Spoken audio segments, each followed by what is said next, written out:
Bismillahirrahmanirrahim. Assalamualaikum warahmatullahi wabarakatuh.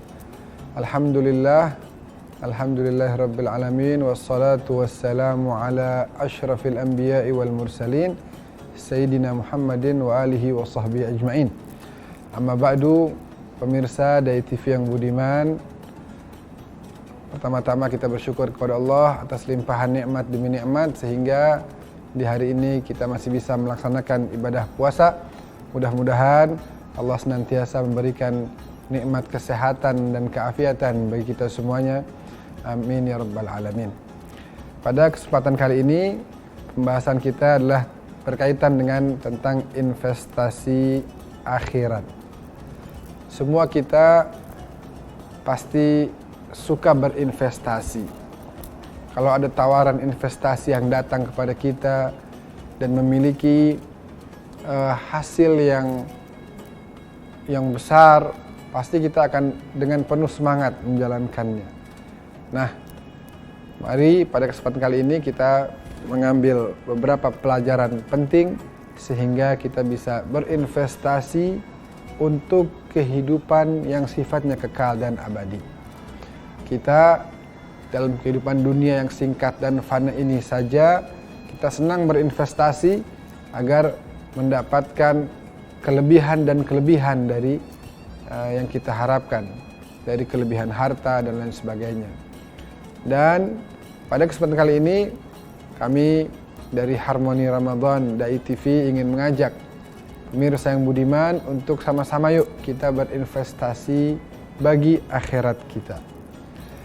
Ada beberapa hal yang bisa kita kerjakan, mungkin banyak ya.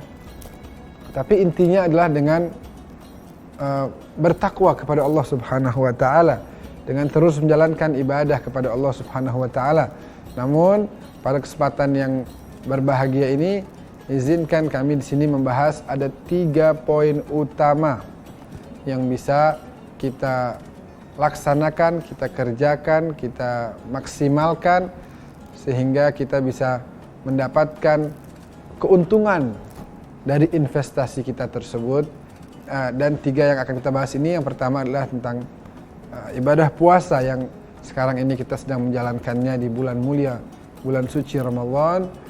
Yang kedua, kita akan membahas nanti tentang ibadah salat yang dalam sebuah hadis baginda Nabi SAW beliau menyebutkan as-salah mi'rajul mu'min. Salat adalah mi'rajnya kaum mukmin. Sehingga dalam hadis yang lain juga Nabi bersabda bahwasanya salat ini ketika nanti kita dikumpulkan di padang mahsyar, ada pengadilan dari Allah Subhanahu wa taala, maka yang akan pertama ditanyakan oleh Allah adalah as-salat. Fa in qubilat qubila ma siwaha. Kalau seandainya salat yang kita kerjakan ini diterima oleh Allah Subhanahu wa taala, maka seluruh amal ibadah yang lain akan diterima. Wa in ruddat rudda ma siwaha. Adapun jika ibadah salat kita tertolak wal iyadzu billah, maka ibadah-ibadah yang lain, sedekah kita, perbuatan-perbuatan ibadah kita yang lainnya semuanya akan tertolak juga. Dan yang ketiga yang akan kita bahas adalah tentang sedekah, bersedekah. Bersedekah juga ternyata memiliki tempat yang spesial untuk seorang berinvestasi atau menambah bekal menuju kepada akhirat. Sehingga dalam Al-Quran disebutkan bahwasanya orang ingin dihidupkan kembali oleh Allah. Ya Allah, hidupkan saya kembali ke dunia. Untuk apa? Fa'as-saddaqa, untuk aku bersedekah. Jadi harta yang dikumpulkan pagi, siang, sore, dan malam ternyata di alam kubur tidak bermanfaat kecuali jika harta tersebut digunakan fi sabilillah untuk menafkahi keluarga dengan nafkah atau harta yang halal, untuk membantu orang yang membutuhkan, bersedekah, berinfak, dan lain sebagainya. Itu semuanya adalah hal-hal yang sangat-sangat penting untuk kita perhatikan, sehingga nanti ketika tiba saatnya kita akan berhadapan dengan kehidupan akhirat kita. Kita sudah dalam keadaan siap, kita sudah dalam keadaan radiyan mardiyan, ridha serta mendapat ridha dari Allah Subhanahu wa taala. Maka jangan kemana-mana. Pada segmen selanjutnya kita akan bahas secara mendetail 3 poin utama kita menambah bekal menuju kepada akhirat, dan itu akan menjadi investasi yang menguntungkan. Jangan kemana-mana, tetap di Harmoni Ramadan.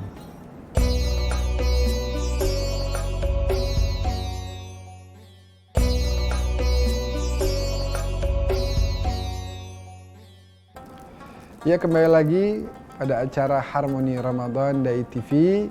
Pemirsa Dai TV yang budiman, kita masih pada pembahasan kita tentang investasi akhirat. Tentu kalau mendengar kata-kata investasi, kita semua tertarik, ingin invest agar mendapatkan keuntungan, gitu ya. Nah, investasi akhirat adalah investasi yang keuntungannya sifatnya kekal dan abadi selama-lamanya. Bukan keuntungan yang sementara, bukan keuntungan yang nanti bisa rugi lagi atau bisa turun lagi. Enggak, ini untung dan terus untung. Tidak ada kata rugi untuk investasi akhirat. Pembahasan kita yang pertama adalah berkaitan dengan puasa, sebuah ibadah yang hari ini sedang sama-sama kita jalankan di bulan suci Ramadan. Dalam sebuah hadis qudsi Allah menyebutkan as-shaumu li wa ana ajzi bihi. Puasa adalah ibadah yang murni untukku dan aku langsung yang akan memberikan ganjaran atas ibadah tersebut. Oleh karena itu tidaklah terhitung ganjaran yang Allah berikan. Kalau kita berbuat baik kepada seseorang yang baik, maka dia akan memberikan ganjaran yang berlipat ganda bagi kita. Nah, ini adalah yang maha baik, yang maha kaya, yang maha mulia, yaitu Allah Subhanahu wa ta'ala. Bahkan Nabi mengabarkan kepada kita bahwa di bulan Ramadan ini, ketika melaksanakan ibadah puasa ini, kita menjadi tamu-tamunya Allah. Huwa syahrun du'itum fihi ila dhiyafatillah wa ju'iltum fihi min ahli karamatillah.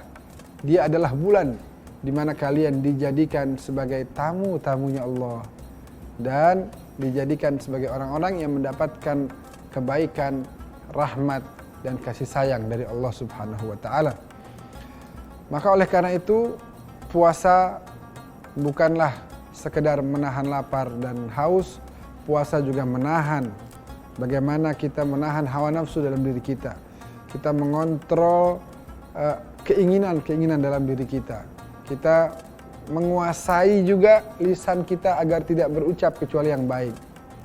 Di antara hal-hal yang bisa merusak pahala puasa adalah dengan tidak bisa menjaga lisan kita dari ucapan yang buruk. Kita berpuasa tapi tetap berbohong, tetap berdusta, tetap ghibah dan lain sebagainya. Itu semua akan mengurangi. Adapun puasa yang kita harapkan ganjarannya dari Allah nanti di akhirat, sehingga bisa menjadi investasi yang menguntungkan, harus kita jalankan dengan sebaik-baiknya. Jangan kita mengumpulkan pahala puasa di sebuah tempat yang bawahnya itu terbuka lebar. Jadi kalau kita mau naruh sesuatu di tempat, bawahnya harus tertutup. Kita mau naruh nasi di tempat yang bawahnya tertutup. Kalau enggak, akan jatuh dia ke bawah. Begitu juga kita meletakkan pahala puasa ini di tempat yang betul-betul terjaga. Jangan sampai ada lubang, sehingga pahala yang kita kerjakan, pahala yang merupakan hasil dari puasa yang kita kerjakan ini, sehingga pahalanya tidak bisa kita nikmati nanti di kehidupan akhirat kita. Tujuan dari puasa yang Allah cantumkan dalam surat Al-Baqarah ayat 183, yaitu Allah berfirman, A'udzubillahi minasyaitonirrajim, ya ayyuhalladzina amanu kutiba alaikumusshiyam kama kutiba alal ladzina min qablikum. Apa tujuannya? La'allakum tattaqun. Wahai orang yang beriman, diwajibkan kepada kalian untuk berpuasa sebagaimana kewajiban ini ada bagi umat-umat sebelum kalian. Apa tujuannya? La'allakum tattaqun. agar kalian bertakwa kepada Allah Subhanahu wa taala. Maka harapannya dari puasa yang kita kerjakan ini, keluarnya kita dari bulan suci Ramadan, ketakwaan yang ada dalam diri kita semakin berkualitas.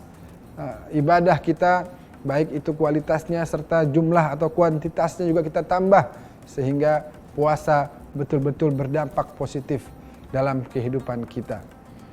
Pemirsa dari TV yang budiman, pembahasan kedua yang akan kita bahas pada kesempatan kali ini adalah tentang sholat. Tadi kita sebutkan di segmen awal bahwasanya sholat merupakan ibadah yang kalau ini diterima, maka ibadah yang lain akan diterima. Dan kalau sholat ini tertolak, maka ibadah yang lain pun akan tertolak. Mengapa demikian? Karena dalam sebuah hadis, Nabi bersabda, "As-salatu imaduddin." Sholat merupakan tiang dari agama. Bangunan akan kokoh jika memiliki tiang. Kalau seandainya tidak ada tiang-tiang tersebut, bangunan pun akan runtuh. Itulah contoh daripada bagaimana kita beribadah kepada Allah. Kita harus tahan, kita harus memiliki tiang demi tiang untuk bisa menahan dan memperkokoh bangunan ibadah yang kita kerjakan dalam kehidupan sehari-hari kita. Dalam sebuah kesempatan, salah satu khalifah Rasulullah SAW, yaitu Sayyidina Ali bin Abi Thalib karramallahu wajhah, beliau menyatakan betapa pentingnya ibadah salat ketika beliau memberikan nasihatnya kepada seseorang yang sepertinya sudah dipenuhi dengan cinta kepada dunia. Di awal beliau menyatakan, "An-nafsu tabki 'ala ad-dunya wa qad 'alimat anna as-sa'adata fiha tarku ma fiha." Bahwasanya seorang itu menginginkan kemewahan kehidupan di dunia, padahal cara mendapatkan kesenangan yang sebenarnya adalah dengan meninggalkan kesenangan-kesenangan yang sifatnya sementara dan fana ini untuk mendapatkan kesenangan yang sifatnya kekal dan abadi. Kemudian beliau melanjutkan, "La darun lil mar'i ba'dal mauti yaskunuha illa allati kana qablal mauti yabniha fa in banaha bi khairin taba maskanuhu wa in banaha bi syarrin khaba baniha." Tidak ada lagi tempat tinggal. Kalau kita punya rumah banyak, maka tempat-tempat tinggal tersebut kalau kita sudah meninggal dunia sudah tidak ada lagi yang bisa kita tempati. Hanya ada satu tempat tinggal yang bisa kita tempati, yaitu tempat tinggal yang kita bangun di akhirat. Kalau kita bangunnya dengan amal ibadah, maka akan baiklah tempat tinggal kita, yaitu di surganya Allah Subhanahu wa taala. Dan kalau kita bangun rumah akhirat kita dengan terus-menerus bermaksiat kepada Allah, wal iyadzubillah, kita akan mendapati ternyata rumah yang kita bangun letaknya bukan di surganya Allah Subhanahu wa taala. Dan terakhir kemudian di nasihatnya sebenarnya panjang, langsung saya sampai ke akhir nasihat beliau. Beliau mengatakan, "Faman yashtarid dar bi raka'atin fi jawfil laili yuhyiha." Siapa dari kalian yang mau beli rumah di surga? Ditawarkan oleh beliau. Siapa dari kalian yang mau beli rumah di surga? Apa harganya? Berapa harganya? Ternyata beliau menyatakan harganya adalah bi raka'atin fi jawfil laili yuhyiha, dengan rakaat-rakaat yang dia hidupkan pada malam hari. Di pertengahan malam, ketika sebagian besar umat manusia tertidur, ada orang-orang yang dengan kerinduan dan kecintaannya kepada Allah bangun untuk bermunajat, berdoa, menyampaikan keinginan dan rasa rindunya kepada Allah Subhanahu wa taala. Ternyata beliau mengatakan itulah harga dari rumah yang ada di surganya Allah Subhanahu wa taala. Yang terakhir, yang ketiga yang kita bisa perhatikan juga pada kesempatan kali ini dalam membangun investasi akhirat adalah tentang bersedekah. Kalau tadi puasa, sholat sebenarnya adalah sifatnya ibadahnya pribadi antara kita dengan Allah, walaupun pasti memiliki dampak-dampak sosial gitu ya. Namun ada ibadah yang betul-betul memiliki dampak sosial yang sangat tinggi. Ibadah yang mengedepankan hablum minan nas, tentu tidak juga melupakan hablum minallahnya, karena harus dijalankan dengan tulus, ikhlas karena Allah Subhanahu wa taala. Apa itu? Yaitu bersedekah. Kita menyisihkan sebagian harta yang Allah berikan kepada kita untuk kita berikan kepada mereka yang membutuhkan. Karena disebutkan bahwasanya dalam harta-harta yang Allah berikan ada hak-hak orang lain. Ada hak-hak kaum fuqara, kaum masakin, anak-anak yatim. Bahkan dalam Al-Quran disebutkan ada orang-orang yang setelah meninggal dunia meminta kepada Allah, ya Allah, kembalikan saya ke dunia, hidupkan saya sebentar lagi. Mau apa dia? Al-Quran menyebutkan fa-as-saddaq, saya ingin bersedekah. Saya sudah kumpulkan harta pagi, siang, sore dan malam. Saya rela berletih-letih menggunakan semua tenaga yang saya punya mengumpulkan harta-harta itu, belum saya nikmati, kemudian saya sudah dipanggil oleh Allah Subhanahu wa taala. Coba harta yang saya gunakan, harta yang saya miliki tadi saya gunakan untuk saya berikan di jalan Allah Subhanahu wa taala, maka harta-harta tersebut akan menjadi bekal yang sangat besar untuk mendapatkan investasi di akhirat. Sedikit kita keluarkan itu tidak hilang, namun itu akan kekal dan abadi, dan kita akan dapatkan ganjaran dan balasannya dari Allah kelak di yaumil akhir. Pemirsa Dai TV, kita akan bahas lebih lanjut lagi tetap di program Harmoni Ramadan.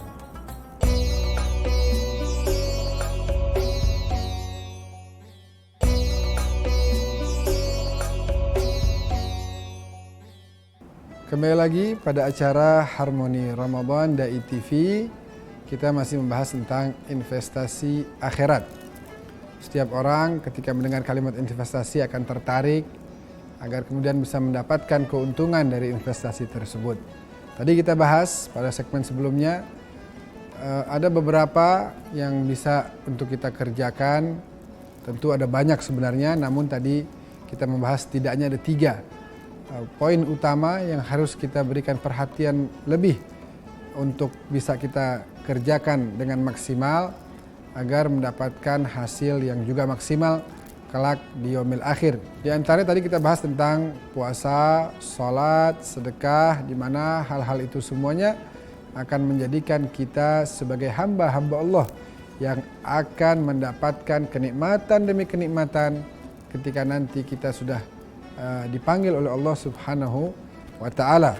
Kita semua pasti berharap bisa masuk ke dalam surganya Allah. Maka harga dari surganya Allah tersebut adalah dengan kita memperbanyak bekal takwa dan ibadah selama kita masih hidup di dunia. Pemirsa Dai TV yang budiman, untuk bisa masuk ke dalam surga, untuk bisa berjumpa dengan kekasih kita baginda Rasulullah SAW, kita harus pantaskan diri-diri kita. Kita ingin sekali tangan ini bisa berjabat tangan dengan beliau. Maka tangan yang rajin bersedekah, memberi sebagaimana dulu yang sering beliau lakukan, akan menjadi tangan-tangan yang layak untuk berjabat tangan dengan beliau. Lisan-lisan kita yang kita tahan dari berucap yang tidak baik, kita tahan untuk terus melaksanakan ibadah puasa di bulan suci Ramadan khususnya, akan menjadi lisan-lisan yang layak untuk bisa berbincang-bincang dengan beliau sallallahu alaihi wasallam.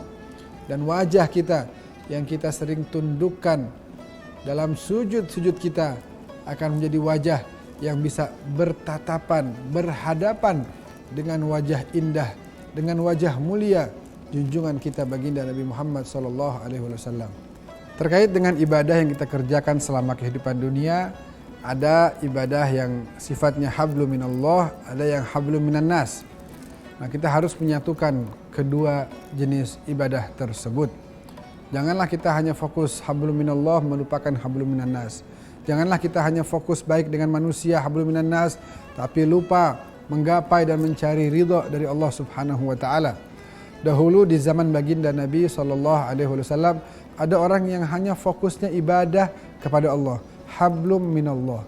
Sehingga dia menyatakan bahwa dia akan sholat, puasa, baca Al-Quran, dan begitu seterusnya sepanjang hari dan berjalan begitu lama.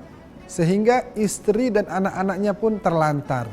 Saudaranya mengatakan kepadanya, kalau Anda terus ibadah, siapa yang memberi makan kepada istri dan anak-anak Anda, sedangkan tidak ada bentuk ikhtiar dari Anda? Lalu dia dengan enteng mengatakan, nanti Allah akan berikan makan kepada mereka. Sehingga terdengarlah berita ini kepada Rasulullah, ada seorang saudara yang harus bekerja ekstra lebih demi menafkahkan bukan hanya keluarganya, tapi keluarga saudaranya, karena saudaranya tidak ingin berikhtiar, hanya fokus ibadah kepada Allah Subhanahu wa taala. Lalu apa komentar beliau? Apa komentar Nabi Muhammad? Nabi dengan tegas mengatakan bahwa yang mencari nafkah lebih untuk menghidupi keluarga dari saudaranya tersebut, sungguh dia jauh lebih mulia, dan yang tidak memberikan nafkah kepada keluarganya, sungguh dia telah lalai menjalankan kewajiban untuk menafkahi anak, istri dan keluarganya. Oleh karena itu, pemirsa Dai TV Harmoni Ramadan yang dimuliakan oleh Allah Subhanahu wa taala, mari hendaknya kita berinvestasi untuk kita mendapatkan kenikmatan dalam kehidupan yang kekal dan abadi, kehidupan yang sifatnya 60 tahun, 70 tahun atau lebih sedikit atau kurang sedikit, yang sifatnya sementara ini harus kita pergunakan sebaik-baiknya agar kita betul-betul bisa membawa bekal yang cukup untuk bisa mendapatkan kehidupan yang layak dan nikmat di kehidupan akhirat kita, yaitu masuk ke dalam surganya Allah Subhanahu wa taala dengan terus menambah bekal takwa dan ibadah. Mudah-mudahan Allah Subhanahu wa taala membimbing kita, memberikan hidayah dan inayahnya agar kita bisa menambah kualitas dan kuantitas ibadah kita kepada Allah Subhanahu wa taala. Jangan lupa pemirsa semuanya, kita tetap menjaga protokol kesehatan, khususnya 3M, memakai masker, menjaga jarak, mencuci tangan, agar mudah-mudahan kita sehat afiat, bisa terus beribadah kepada Allah Subhanahu wa taala dan terhindar dari wabah virus corona ini. Terima kasih. Hadanallahu wa iyyakum ajmain. Wallahul muwaffiq ila aqwamit thariq. Wassalamualaikum warahmatullahi wabarakatuh.